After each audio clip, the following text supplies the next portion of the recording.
Hey everybody, Travis here. I just wanted to let you guys know that the audio quality in part one for my mic is a little weird. I'm not sure what happened, but it's a Greg episode anyway, so he's doing most of the talking regardless, and he sounds great. So yeah, sorry about that, but it gets better in part two. Thanks, guys.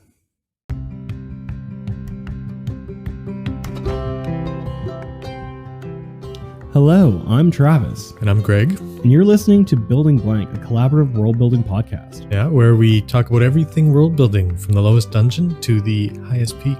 And today we're diving into the world of eras and ages. Happy Valentine's Day, Greg. Oh yeah, it is it is Valentine's Day today, isn't it? Yeah, it was while we're recording, not when you guys hear the episode. But happy Valentine's Day to everybody. Yeah, happy Valentine's Day, especially here in Winnipeg when it's so cold. Yeah, you need a little bit of warming up. A little warmth. Yeah. So what are we talking about today, Greg? Today we're talking about eras, ages, and epochs. We touched on it briefly last week there. Yeah. When we were world building our Barnacle King. And I thought that'd be a good transition to go into talking about them. And so I just wanted to do some quick definitions of what they are, just because basically they're all synonyms. So an era is a system of chronology dating from a particular noteworthy event. Okay. Age is a distinct period of history. Okay. And an epoch is a period of time in history marked by notable events or particular characteristics. And so they all pretty much sound like the same thing. Yeah, and they're not arbitrarily decided. They begin and end with notable events. Okay. And like an age is distinct. So what we're going to be talking about and the examples we're using, like from Lord of the Rings and Elder Scrolls and stuff, is basically the ending of one age is the beginning of the next. Yeah. And that's... Those are the big two that I think of when we talk about eras. Yeah, and that's the noteworthy events that are mentioned in these definitions. The good thing about them is they're a great way to divide your time and start counting for your readers and players to understand their place in the world. Mm-hmm. And having eras gives your world history. You know, which just by definition, at the end of the day, I think maybe the biggest thing I would take from an era or an age is that they make your world feel lived in. Okay. Right. So these real people, real history, or, like fictional real. Yeah, that's something I really need to work on with my world. Like I have a little bit of history, but I have like the super ancient, like creation. Mm-hmm. And then like I have the last 800 years of like, well, this happened and this is the new era. Yeah. And the creation thing, like I'm going to touch on it a bit here, but that they can be its own episode. That I think is a bit information different there. We were talking about having some sort of even eras for our world here, right? And some omens or signs signaling the Barnacle King's return. So I guess we're going to work on that a bit in the second half. Yeah, let's go to the examples here. Like I said, I'm going to use eras and ages interchangeably. Okay. But we're going to talk about the worlds of, like Tolkien. So I'm going to use the term Arda because that's the name of his world. Okay. And then in Elder Scrolls, that's Mundus, or Mundus. And then we're going to look at a couple examples from ancient Greece, an example from ancient Greece. And let's just get right into it. All right. So we're starting with Lord of the Rings, Ages of Arda. Yeah. So again, there's this whole creation time that we're not really going to get into so much, but just for context, I guess. Yeah, and I'm sure a lot of people, even people who are fans, probably don't know the exact timeline unless you've read the Silmarillion. So it's good to useful information, I think. Yeah, and so this whole creation time isn't really, it's all just considered the one time in Tolkien. Yeah. But then people have broken it down into basically 5 parts. And so that's before the creation of Ea, and that's time unknown. And so that's when they were doing all the singing and all that, right? Yeah. That was the creation of Arda. Again, the time unknown. And then they go into the years of the lamps, which was 5,000 years, apparently. And then the years of the trees for 10,000 years, and then the years of the sun for 30,000, which, like I said, we won't go too much into now, but maybe on another episode. But that basically gets us to the first age. Okay. Which is approximately 590 years long. And this was also known as the Elder Days. And the first age saw the creation of the races of Arda, their flourishing in Valinor and Beleriand, and their feats against Morgoth and his eventual overthrow by the combined armies of I didn't realize Valar. it was so short. Yeah. I think I might have messed something up there. I think maybe the first age is all of that. Yeah, because that doesn't seem right. So my mistake there. Okay. But basically, there's all that other stuff, and then we get into the first age, and then the second age comes after that. So yeah, then the third age ended with the events of Lord of the Rings, like the rings destroyed and all that. And so those first ages from 1 to 3, that equals just over 7,000 years. Okay. Wow. And then so it's 7,000 years, but then before that it was like timeless, like yeah, there's no one counting the years, yeah, so right? It's like kind of like this world or this universe has always existed, and then this is just like a small part of it. Yeah.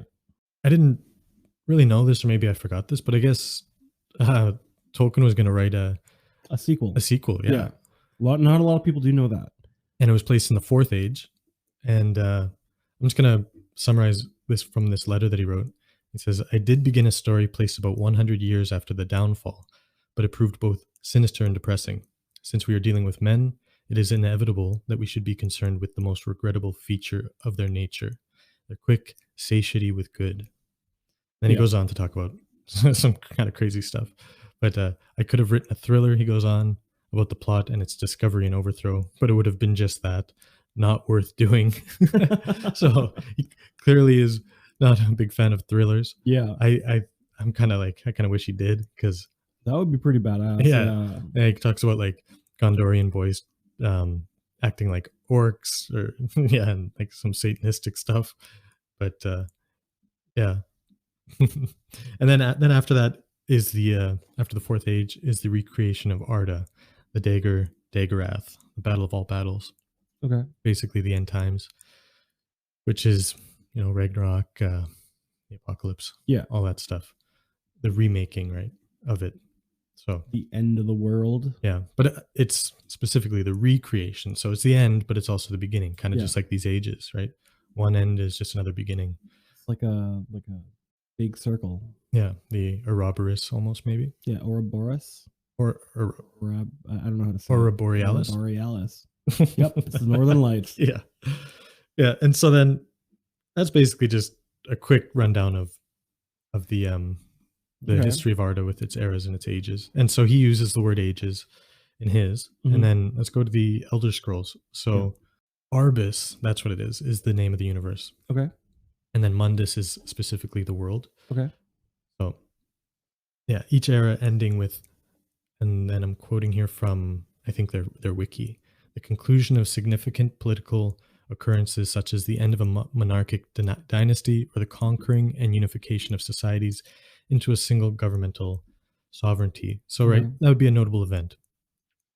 And so the Dawn era, this is again kind of creation stuff. So just go over it real quick. And this is just eons and eons of time, right? Like I said, the end of one age is the beginning of the next. Yeah. So the overthrow of Morgoth, now it's the second age.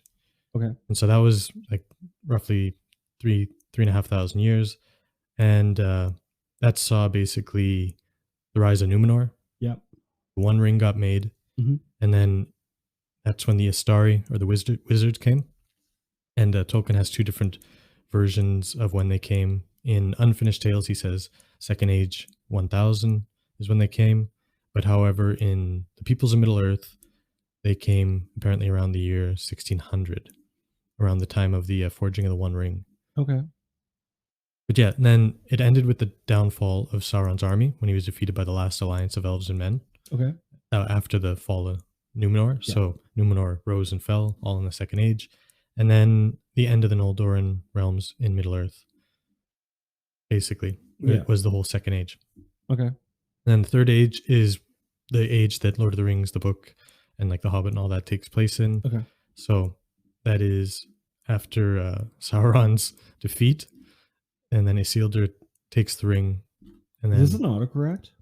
yeah, it says after Dayton's I was defeat. like, what does that even mean? I guess just it autocorrects from Sauron to Dayton. Wow. Okay. Yeah. Wow, Microsoft. Learn how to take Lord of the Rings references. Yeah, and then I don't know, just I wanted to put some context in there, and then early in the Third Age, Elrond and his wife, their Celebrine, Okay. were wed, and then obviously had Elros and Elrohir, the two twins, his sons that hang out with Aragorn. Okay. And Arwen was obviously born. Yeah. There's all later. Countless, right? But Anyway, almost like time immemorium, right? yeah. Begins with the existence of Anu and Padome, who I don't really know who are, so because I'm not an expert on the history of it, but basically they were these brothers, and they enter into the void, and then Anu and Padome create their own souls, which are Anui El and Sithis, respectively, whose interplay then creates the universe of Arbus. And then in the Dawn era, also Mundus, the world is created. Okay. And the era ends with the condemnation of Lorcan for the creation of Mundus. So he's the one that made it. And Mundus is lifted straight from Latin. And so when I typed it into Google today, this morning, just to double check, because I was like, pretty sure that was Latin. It said that it's Mundus is Latin for world, universe, toiletware, nature, earth, and mankind. That's hilarious. I was like, what the hell is toiletware doing in there? Like, it's my whole world, man. I just love it. whoever was like creating it, writing it, was like, man, this is shitty. Yeah. Who's gonna buy this game? Actually, I just wonder if like toiletware actually was like Mundus was another word for toiletware. I don't know if there's any Latin experts, you can let us know. Yeah. Oh well, I'm sure we could look into it. But, yeah. So I just thought that was funny. It was really funny. Arbus. Okay. Elder Scrolls is broken up into 5 eras, and again they're using eras instead of ages, but basically means the same thing. Same thing, yeah. So the second era is the Merithic era, begins in ME, which stands for that Merithic era, 2500, with the construction of the Adamantine Tower. Okay. And then the era ends in the first ME. So I'm guessing that it's kind of like BC. AC counts back. Yeah. With the founding of the Camoran dynasty. And then, right, so that's the end of the Merithic era, and that's also the start of what now is the first era. Started with that Camoran dynasty. Okay. And this is when things begin shifting from the Mer, or like basically their elves and their orcs. Yeah. Or to men. So that's very similar to Lord of the Rings as well, right? Yeah. The elves are the older race. In the Third Age, and then into the Fourth, like just like the fading kind of from the older race to the younger. And then that first era is almost 3,000 years, and it ends with the assassination and end of the Riemann dynasty. It was human or man, anyway. And the second era begins with the assassination of the last members of the Riemann dynasty, and ends 896 years later with the unification of Tamriel under the reorganized Septim Empire. That's really short. Well, it's a significant event, right? Yeah, yeah. The thing, they don't need to be necessarily even, yeah. But it's just like a major shift from here to there. It's like, oh, this is probably a different age. Yeah. So defined by that notable event. Okay. And so then now we're into the third era, which is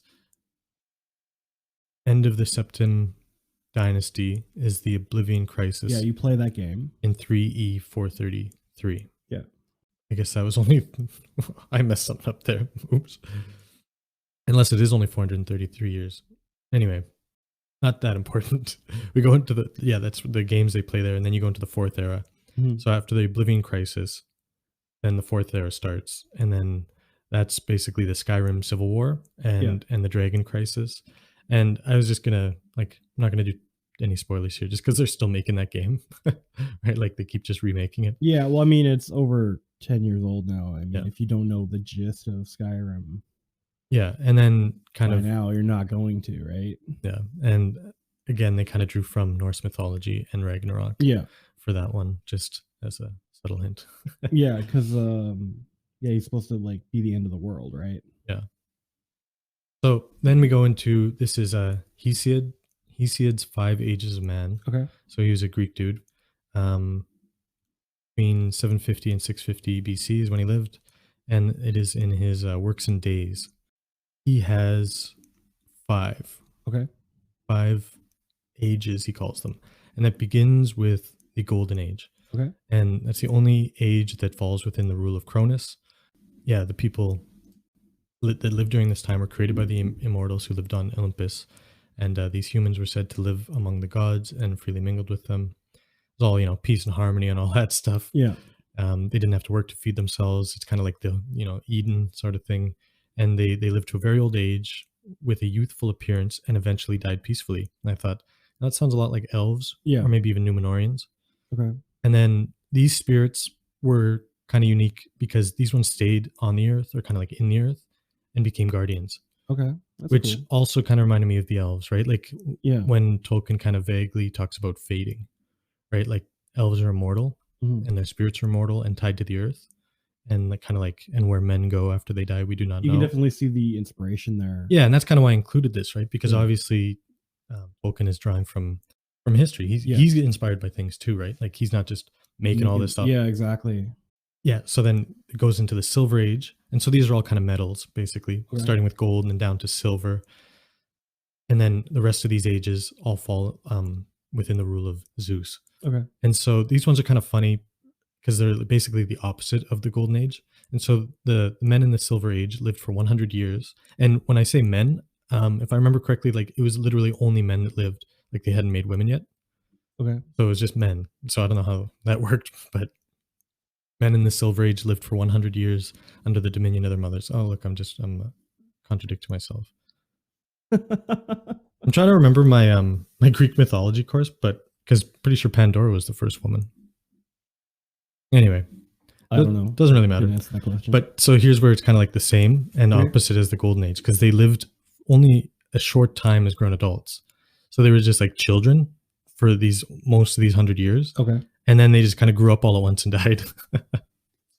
Basically, men refused to worship the gods, and because they're all children, and Zeus destroyed them. And these blessed spirits, or these became blessed spirits of the underworld. And so, after silver we have bronze, and they were hardened and tough, and they were all about war. Zeus created them out of the ash tree, and their armor and their homes and tools were all of bronze, and they were undone by their own violent ways, and they left no named spirits, and instead they just dwell in the dank house of Hades. Dank house. Yeah, okay, this is where, now I'm starting to remember. This age came to an end with the flood of Deucalion. Okay. And so that's what I'm thinking. After that, then it was Pandora. Like they kind of restarted. There's a whole like Adam and Eve sort of Noah thing there that, you can draw some obvious parallels there with the Bible. And then the heroic age is not metal. So it's the only age that was not a metal. And this is the fourth age. And this was the age of heroes that fought at Troy, basically. So the Iliad and like Odyssey and all that. Yeah, and most like the myths and stuff. Yeah, like a lot of the heroic stuff. Like Hercules and Perseus and all that happened in this age. Yeah, because Hercules was a generation before Troy. So they would have all been in there. Yeah. And then after that, it comes the Iron Age. And this is the age that Hesiod thought that he was living in. Okay. And so, pretty bleak. During this age, humans live an existence of toil and misery. Children dishonor their parents. Brother fights with brother. And the social contract between guest and host, which is Xenia, is forgotten. And might makes right. Bad men use lies to be thought good. And humans no longer feel shame or indignation at their wrongdoing. Babies will be born with gray hair, and the gods will have completely forsaken humanity. And there will be no help against evil. Pretty bleak. Sounds like the States right now. Yeah. Great guy, though. Great guy. Yeah.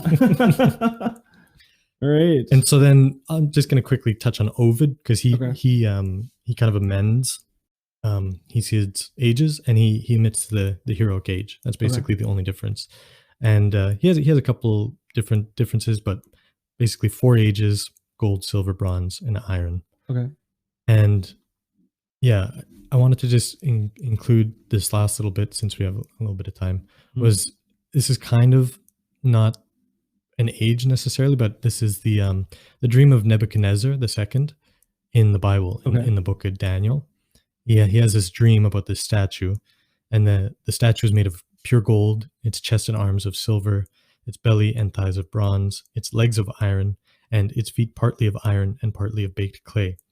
And so that sounds very similar to the Greek, right? Yeah. The Just ages. Yeah. except with the clay, like that's the only difference. But it's kind of like this descent or degradation, and basically nobody could translate his dream except for this Daniel character. Okay. And anyway, he said that it meant 4 successive kingdoms, beginning with Nebuchadnezzar, which will be replaced by the everlasting kingdom of the God of heaven. Because at the end of his dream, this rock knocks over the statue, becomes a mountain, and then takes over the whole world. Okay. Or like, anyway, whatever. Yeah.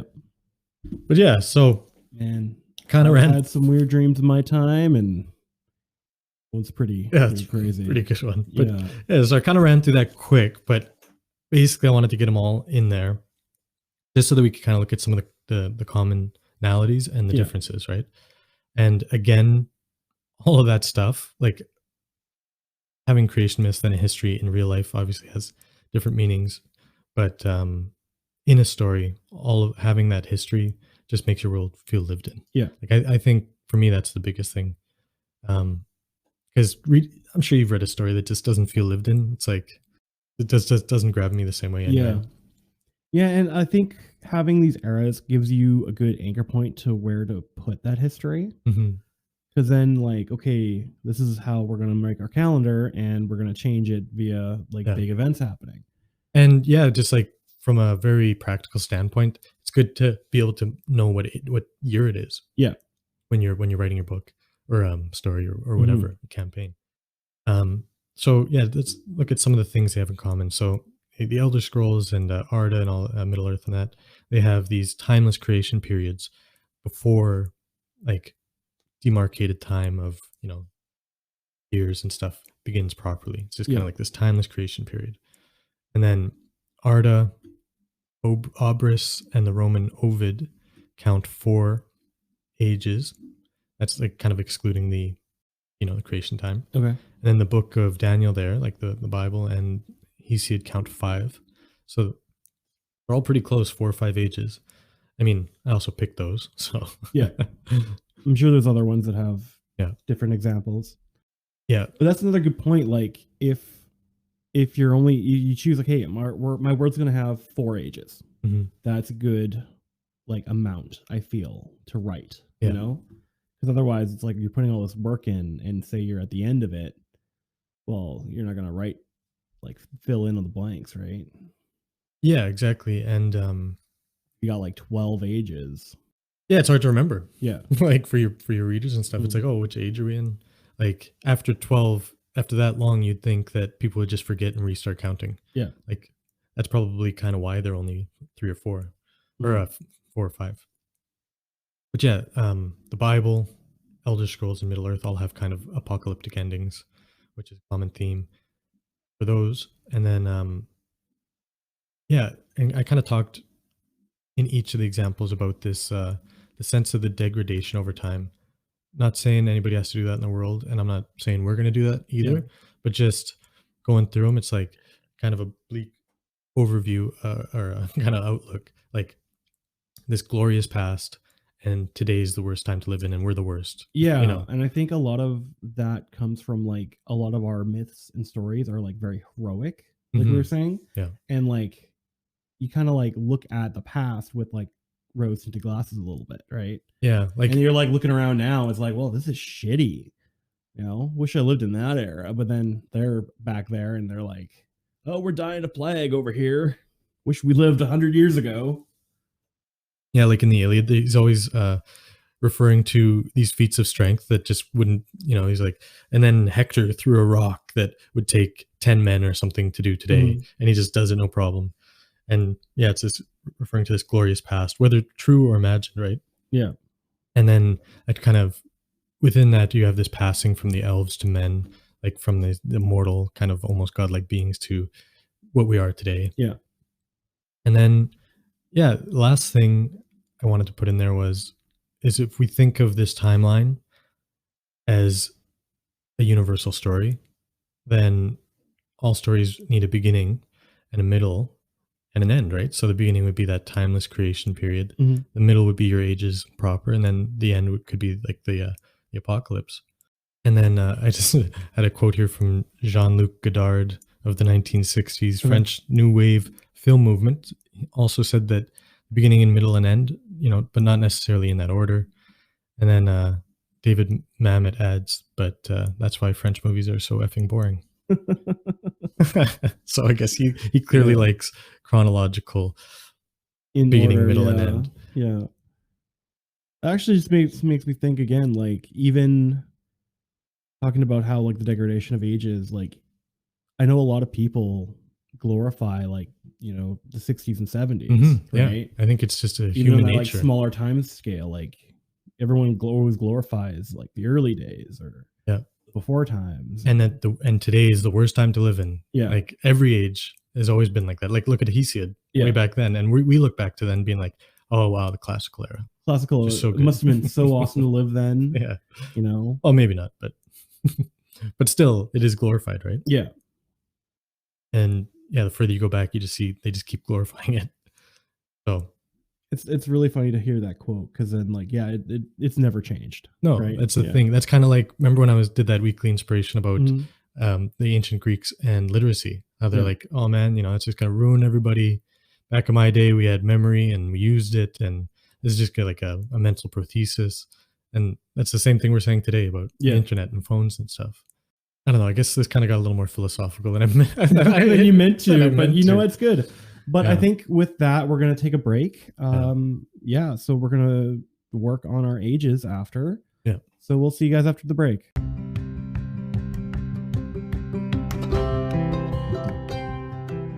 Right, and welcome to the break. So we got some fresh cups of tea. Yeah, and some jasmine, right? Yeah, good old jasmine tea. And we just wanted to say we love you. Yeah, we both do. Yep. All of us. So anyone who's listening, if you're listening to this, you're taking the time out of your day, we love you. And Greg, I love you. Yeah. Happy Valentine's Day, everybody. Happy Valentine's Day. Yeah. So if anyone's interested, Greg is single. Jeez. Yeah. So when we were trying to decide like what kind of podcast to do, we were like hemming and hawing. We almost made it about Greg's dating life. Yeah, like it's almost right down the middle. It was a little too depressing.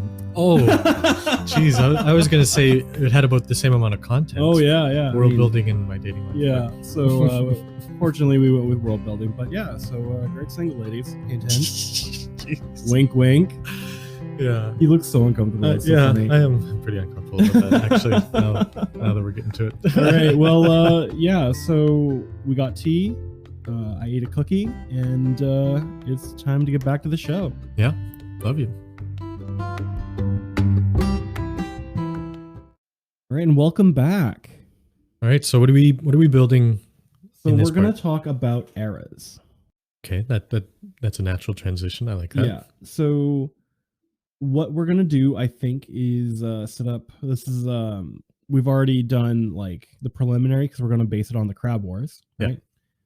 So the fourth Crab War, is the events of the now, right? Yeah, and I mean, if we do end up making 4 eras or whatever we do, it just kind of ends up lining up with being 4 or 5 eras or ages that the examples. Yeah, exactly. So what I'm gonna do is I pulled up a random number generator. Okay. Your paper. Yep. Just want to like write some of these down. And what's the max time between eras? I think most of the examples were like around 3,000. Yeah. So I don't think we should go over 3,000. 3,000 is the max. I'm going to put the minimum to 200. And so the 4 eras, we're excluding the creation era because we'll do that on its own, like creation myth type episode. Okay. But first era, first crab era, so first Crab War happened at the end of the 583 years Wow. of the first era. It's funny because that's really close to that number that we used earlier, or that the first age of Lord of the Rings there that I think I messed up. So FCW, First Crab War, 583. At the end of the first era. Yeah. Right? Yeah. And so that would also mark the beginning of the second. Yeah. Maybe I'll just put SCW, Second Crab War. 1386. Ooh. Great year. Great year. That's the end of that. Okay. And then the next one's 2682. Oh, 2682. So that's TCW. And then 612. Okay. And so nice short era there at the end. Yeah. So we got some things to work with. And so going back to the definitions of an age or an era and an epoch is the notable event, right? But we're just kind of like back, like reverse engineering it. Yeah. Like instead of trying to figure out this war and making an entire story of how long it is and then making the time, like that would just take so long, right? Yeah. Yeah. I like this. So we're doing a timeline first. Yeah. So current would be just slightly after the end of the fourth. Yeah, because of that submission with the merman. Yeah. Being a tavern fourth crab war. Yeah. Yeah. So it gives us a point to start. So I would say at the very start, at the start of the first era, we would be like the emergence of the races, right? Yeah. And so wait. You said so there's like a dawn period or whatever. Dawn period. And so you're saying that they don't or at least the emergence of like civilization from the races. Okay. Right? Would be my guess. Yeah. No, I like that. I just wanted to clarify. And the first era is ending in the first crab war. Yeah. Okay. And the like apocalyptic event. And I also did want to talk about, we kind of discussed a little bit after our we finished recording last week, the reincarnation cycle thing. So our idea became, we talked about last week how, maybe there was like, he's trying to become a god or become immortal. The Barnacle King. Yeah. And then, now he's been reincarnated. So we're thinking that those three heroes stopped him. Yeah, the ones that formed Delta. Yeah. Yeah. Of dwarf, man, and orc. And we're thinking maybe every time all four of them are now like tied together. Yeah, kind of like in a reincarnation group. Yeah. And we were talking about that after. So every era there's going to be like a dwarf, an elf, or a dwarf, an orc, and a human. Yeah. And I think we decided on the Barnacle King being an elf. Yeah, that was kind of like, oh, well, these three heroes. Well, that makes sense if we tie them in, and we kind of already made them the elf. Yeah. A little bit more aggressive than they normally are. Yeah. And then basically replacing the orc and the elf. Like, that's the short story of that, right? Yeah. And just going back to these numbers too, like just using a random generator like that, I think is such a good idea because it gets the ball rolling, right? Yeah. We could decide to make each of these 10,000 years long. Yeah. But this is a good start. And then I think stuff, especially random stuff, makes makes my brain anyway, ask the question, like, why is the first crab war so short, right? Like, why is it only 583 years? Well, I think that's when it happens. 583 years after, like, from the dawn, right? Mm-hmm. That's when this guy's like, yeah, I'm going to become a god. Maybe gods are more present in this first era. Yeah, that makes sense. Tangible. So yeah, I think, and maybe that's like, he's like, oh, I'm going to become a god and, try to stop me. And then they do.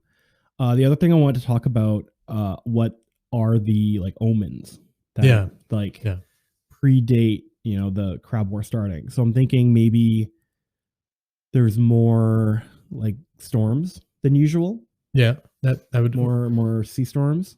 Another just like common kind of like this last year with the hurricanes.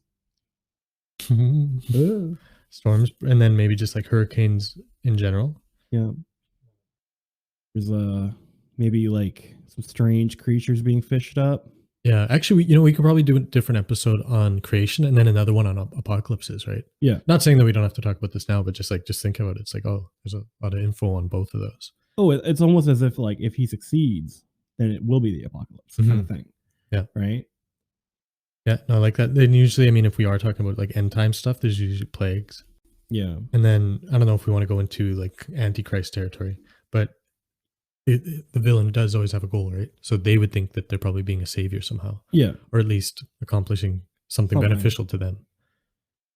You'd think. Yeah. So I think that's kind of like a couple things that we should, think about. Some of the omens there, which I think we got some good ones down. Yeah, and we talked last time about the construction happening on those islands, Yeah, the chain of islands there. where like there's construction happening all of a sudden. I would say maybe marine life maybe gets more aggressive or something. Yeah, that would be a Like good one too. like you know how like the myth about like shark attacks and how rare they actually are. Yeah. Well, maybe like they Well, they are increase. actually very rare. Yeah, but like I'm just saying, maybe they increase getting closer to this. Yeah, shark attacks and dolphin attacks. Yeah. Dolphins are vicious. I know man. they kind of scare me, Yeah. but the thing that Don't scares fuck me the with most dolphins. are those killer whales. Yeah? Yeah, they're the wolves of the sea. Man. Packs. That's actually why I live in Manitoba. Because you don't want to get eaten by a killer whale. Afraid of saltwater. No, That makes sense. I'm actually not. I was just born here. That's my excuse. I was born here. What's your excuse? Yeah, The Simpsons. Yeah. So that's funny. But yeah, so I think we got a lot to go on here. So I think next week we are going to do a little bit of more focus on the creation and like that dawn era specifically, like zoom in a little bit. Yeah. And like maybe the very starts of civilizations. Yeah, like we could really dive into this, but just getting the fact that we have 4, getting their time periods, like is a really good start and gets the ball going. I love random generators because they give you like, instead of me sitting here trying to like, what's a good amount of time? You do a generator and it gives you a baseline. And for like anybody that thinks that that's not a good idea, I mean, that's obviously anybody's opinion, but that's also the way David Bowie would write songs sometimes. Right? He would like clip out words out of magazines and stuff, like that Spiders from Mars, all that stuff. Yeah. That was just kind of random. He would rub it, like move it all around on the table or the ground or whatever. And he had a really good quote that I'll try and find for next episode about that process. Okay, cool. So next week we're going to do the dawn era or the creation myth. So be excited for that. And I think with that, we are going to have to jump into weekly inspiration. So what inspired you this week, Greg? So I was thinking about something that I used to do I don't want to say used to do, but when I was writing my book, is distances. And so this isn't so much an inspiration, but there's just kind of something I was thinking about. But and maybe do an episode on later. But I would use the walk feature on Google Earth to figure out how long it would take my heroes to get from one place to the next.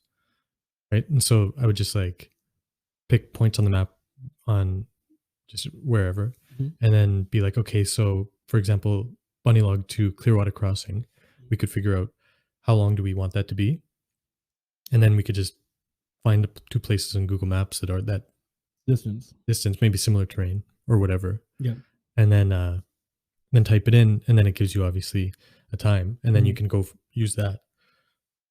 That's really cool. That's a good idea.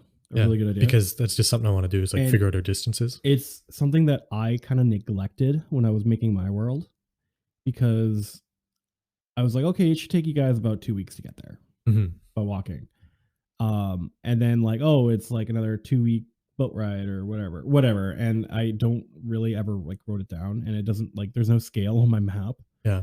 It's just like, I need you guys to spend 2 weeks walking or whatever it was. The places I used in my story were, I went from Rankin Inlet to Churchill to like Nasa, and then Nasa to Winnipeg, and then from Winnipeg to Coronach, this place in southern Saskatchewan. Okay. That's pretty cool. Yeah. But anyway, so what was your inspiration? So I was inspired because I'm #living like a halfling. Wear no shoes, or as much as I can. Not this week, mostly because it's so goddamn cold out. Yeah. Still wearing these socks. I know it's weird looking. You just looked at me. Like he's like looked over the table. Yeah, but so I'm doing that and kind of prepping a couple things. I've like I told you, I started writing, and then I kind of had a little bit of a block. And my main character is kind of based on like I thought you were going to say my main character is kind of a bitch. I thought you were going to say kind of, but no, she's like kind of based on, like the mythological Viking, Hmm. like the Hollywood stereotype a little bit. But I went and played Assassin's Creed Valhalla for an evening. I was like, I got it right back to it. And then also I've been doing a lot of more drawing. I've been watching a few videos and just kind of trying to work on all that and just do stuff. Oh, it's good. That reminds me of We also got that book, the Rime of the Frost Maiden, the adventure module from D&D, and I was reading through that, and it's really cool because it has a whole bunch of like rules for cold weather survival. Oh yeah, that's right. You're telling me about that. Yeah, and I was like, oh, these are great things I could put in my game. Yeah. There's ideas and places that I thought of that are like tundra, right? Yeah. Super helpful. One I liked was the rules on avalanches. Yeah, that was cool. That was cool. Yeah, so not that I kind of bought the book just because I kind of wanted it. I probably will never run that module unless I go and DM for Adventures League or something. Yeah. But because I run my own world, but I like taking things from those sorts of things and dissecting and taking what you need, right? Yeah, exactly. And you can do that for your world. Like you find something cool. I think that's what you need. Probably like one of the best things about D&D is the mechanics of it. Yeah. Because you want to have an avalanche in your story, but you're like, I don't know about avalanches. How does it work? Yeah. And you find a one that has it already in there. And it leaves room for randomization because you usually have to roll for it. Yeah. Right. Mm-hmm. But yeah, so that's that. And I think that's about it for this episode. Yeah. Hopefully y'all had a good Valentine's Day. Yeah. By the time you're listening to this. Yeah. So hopefully that was good for you. And what? Oh, was that good for you? Was that good for you? It was good for me. Don't say it like that. I enjoyed it. Oh, no.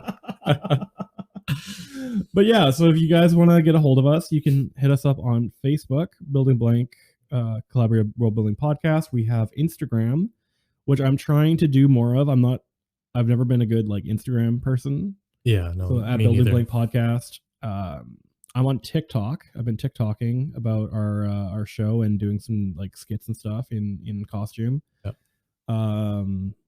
What else do we have? We have email, billyblankpodcast@gmail.com. If you need to get a hold of us, if you want to, get some ad space in here, wink, wink, wink, wink. Yeah. Or if you want to suggest a topic or something, just let us know.